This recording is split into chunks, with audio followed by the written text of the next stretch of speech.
Then we move to fourth level. And in fourth level, the movements that we add are now we change from the turn on the haunches, which are quite, you know, a little bit forward in turning. You're still turning around the hind legs, but you're allowed to cover a little bit of ground forward. Walk pirouettes are a bit more on the spot. And then your canter, pirouette, canter. And by fourth level test 3, canter, pirouette, half of canter, pirouette. Counter changes in half pass. So what does that mean? It means we're half passing in one direction, then we change the flexion and we go back in the other direction. Now, if you remember what we were talking about with that shoulder in and that renvers, isn't that a nice exercise to start preparing the horse for a counter change?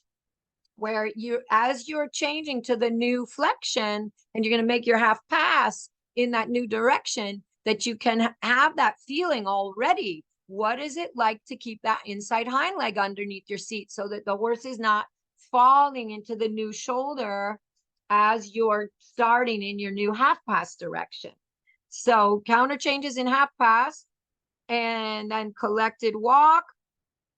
So we talked about that in third level. We were doing medium walk with only a couple of collected steps before our turn on the haunches. Collected walk, and then we're going to have extended walk, and then more than one flying change on the diagonal. In fourth level test 1, we are not counting, so they give you, as in third level, you are not going to have to do a special each flying change at exactly the spot when you start to do multiple changes on the diagonal. You are asked to make a flying change at a certain spot when it's after the half pass. But then when we start fourth level test 1, near the quarter line, near the center line, near the quarter line.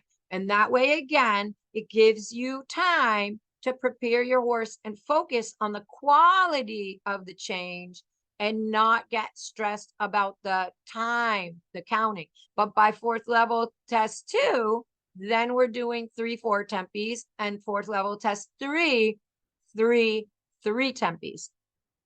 So the purpose of fourth level is to confirm that the horse demonstrates correct basics, which that needs to go, you know, all the time. Follow us up those levels, that training pyramid, and has developed sufficient throughness, suppleness, balance, and impulsion to perform with ease exercises at this medium level of difficulty.